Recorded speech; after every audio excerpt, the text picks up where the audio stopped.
Assalamualaikum warahmatullahi wabarakatuh. Alhamdulillah, alhamdulillah rabbil alamin. Wassalatu wassalamu ala asyrafil anbiya'il mursalin, nabiyyina wa habibina Muhammadin wa ala alihi wa sahbihi ajma'in wa man tabi'ahum bi ihsani ila yaumiddin. Puji syukur kita panjatkan atas kehadirat Allah Subhanahu wa taala yang telah melimpahkan rahmat dan kasih sayangnya kepada kita semua sehingga kita masih dalam keadaan sehat walafiat. Salawat serta salam kita kirimkan kepada Nabi besar Muhammad sallallahu alaihi wasallam. Sobat rupiah dimanapun kalian berada, apa itu ekonomi syariah? Maka jawaban saya melandaskan kepada hadis Rasulullah sallallahu alaihi wasallam bahwasanya nanti di akhir hari pembalasan manusia akan ditanya 4 perkara. 4 perkara sesuai apa yang disabdakan oleh Rasulullah sallallahu alaihi wasallam. La tazulu qadama abdin yaumal qiyamah hatta yas'ala an umrihi fima fanahu wa an ilmihi fima fa'ala fihi wa an malihi min aina iktasabahu wa fima anfaqahu wa an jismihi fima ablahu. Rawahu Tirmidzi. Tidak akan bergeser 2 telapak kaki seorang hamba pada hari kiamat sampai dia ditanya, dimintai pertanggungjawaban tentang umurnya, kemana dihabiskannya, tentang ilmunya, bagaimana dia mengamalkannya, tentang hartanya, dari mana diperolehnya dan kemana dibelanjakannya, serta tentang tubuhnya untuk apa digunakannya. Hadis riwayat Tirmidzi. Perihal yang ketiga, harta. Yang akan ditanya oleh Allah Subhanahu wa taala adalah dari mana harta itu didapatkan dan kemana harta itu dibelanjakan. Dari hal ini kemudian saya mencoba menjelaskan secara ringkas bahwasanya yang dimaksud dengan ekonomi syariah adalah suatu kegiatan perilaku manusia. Baik itu sebagai individu pribadi, baik itu dia sebagai kepala keluarga, baik itu dia sebagai kepala pemerintahan. Dan juga dalam memperoleh harta yang didapatkannya, bagaimana membelanjakan hartanya. Ini terkait dengan pengelolaan harta secara Islam. Dari mana harta itu didapatkan harus sesuai etika dan moral.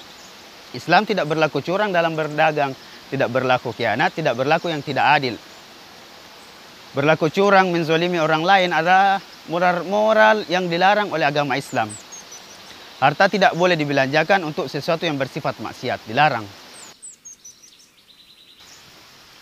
Allah Subhanahu wa taala berfirman dalam Quran surah An-Nisa ayat 29. Bismillahirrahmanirrahim.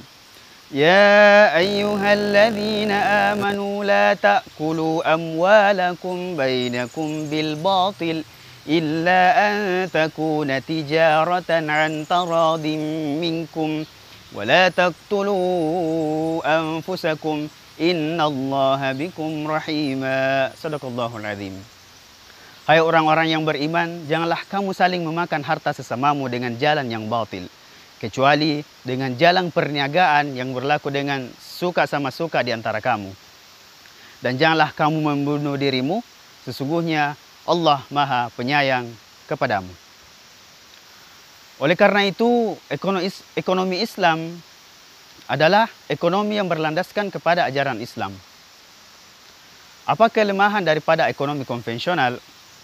Menurut saya tentu permasalahannya bermuara pada 2 hal tadi, yaitu dalam mengelola harta, baik mendapatkan harta maupun membelanjakan harta. Itu tidak didasarkan kepada moral Islam. Moral diabaikan, tindakan curang, tindakan khianat yang merugikan orang lain dilakukan. Yang dikejar adalah kepentingan individu dan mengabaikan kepentingan sosial. Yang dicari adalah profit pribadi dan mengabaikan kepentingan masyarakat secara umum. Sobat rupiah yang insya Allah dirahmati oleh Allah Subhanahu wa taala. Selanjutnya, apa keunggulan ekonomi syariah? Ekonomi syariah melandaskan semuanya pengelolaan harta ini atas moralitas.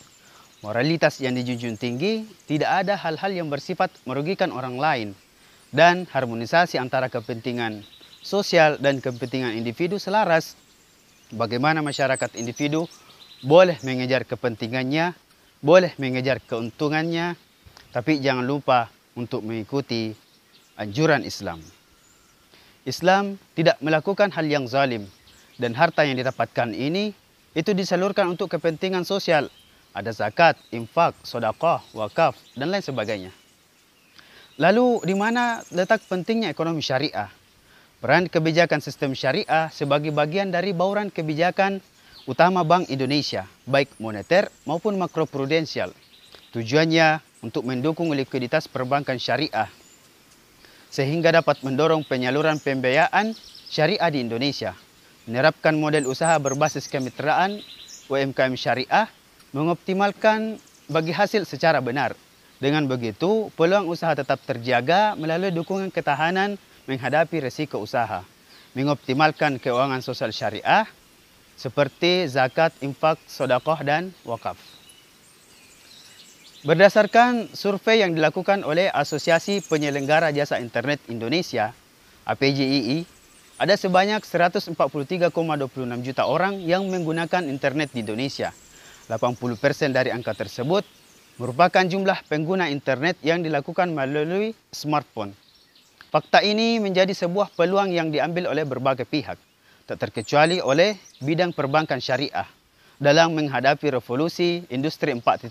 Bahwasanya ekonomi syariah saat ini memerlukan SDM yang mumpuni, SDM yang berkualitas. Oleh karenanya, kita sangat mengharapkan di era revolusi industri 4.0 ini, ekonomi syariah dapat berperan penting. Amin ya rabbal alamin. Sekian dari saya. Assalamualaikum warahmatullahi wabarakatuh.